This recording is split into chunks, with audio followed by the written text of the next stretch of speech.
Welcome, in front of me is a Redmi Note 11 Pro, and today I'll show you how you can insert SIM and SD card into this device. Now, to get started, you'll need to grab a SIM ejector like this one, which will come provided with the device in the box. But if you can't find it, you could use a paperclip, straighten one of the ends, and it should work just as well. Once you have either one of those, you want to pop out the tray, which is located at the bottom of the device, right over here.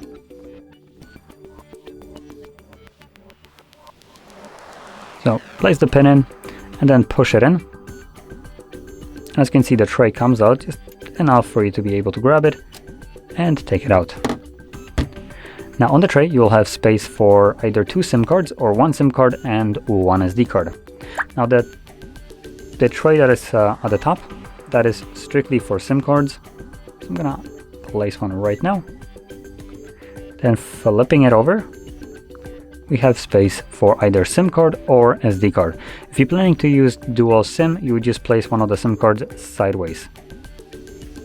But now, putting this in, I'm gonna clip my card in here.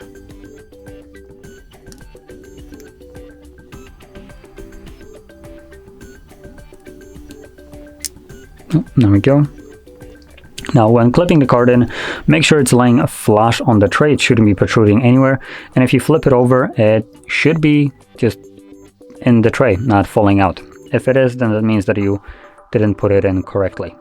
Now, from here, I'm gonna pop the cards back into our tray or into our phone.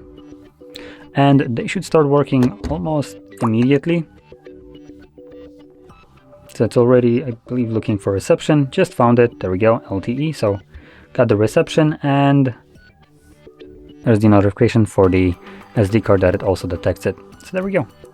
Now, if you found this very helpful, don't forget to hit like, subscribe, and thanks for watching.